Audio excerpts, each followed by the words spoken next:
Today I would like to talk to you about non-violence. Non-violence is very dear to me. One day I was traveling in a train in a third-class compartment without reservation, and there were some army men sitting on a berth.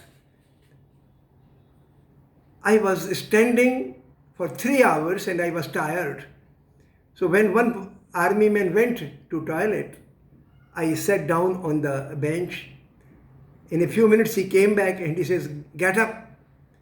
I told him that there is enough room for you, please sit down here. He says, "Are you getting up or not?" And quickly he took out his belt and he wanted to hit me.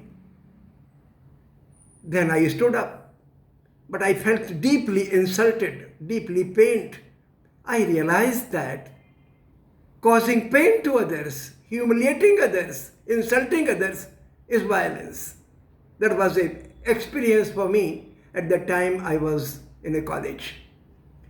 And a few years later, I met other people who were abusing others. I felt deeply pained. And I realized that if I wanted to oppose these people, I should not need belt or a stick or a gun. I should have the courage to tell these bad people not to do it. Well, years later, I went to Gujarat, where violence had taken place. I went to a village where 27 people had been killed. For a while, I was a little scared that when these people can kill 27 people, maybe they can do something to me.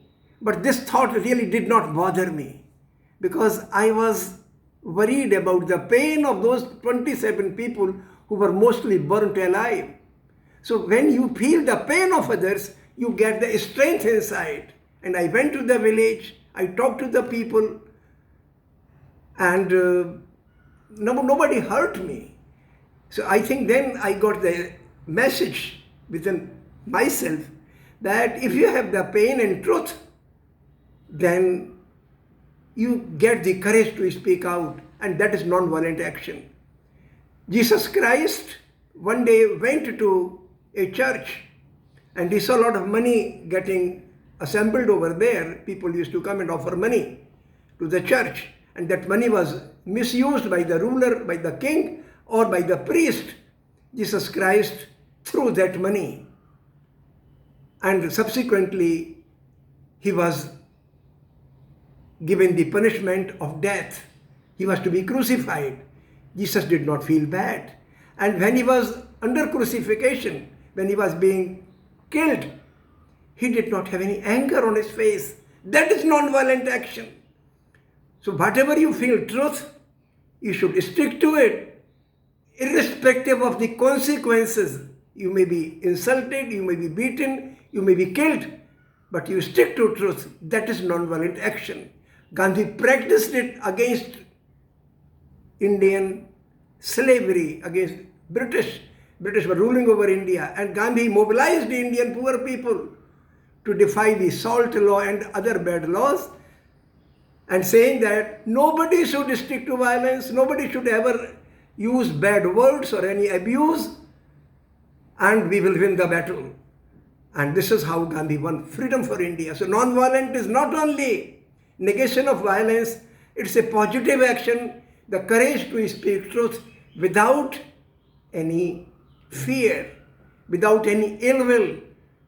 Gandhi did not feel any bad feelings, had no bad feelings against any British. He would only say that India deserves to be free. So please, I have no anger against you, no animosity with you. I simply want to live with you as equal citizens. You can stay in India, but treat Indian people with dignity, with freedom. That is non-violence. I am very happy that I would have this opportunity to talk to you. Bye.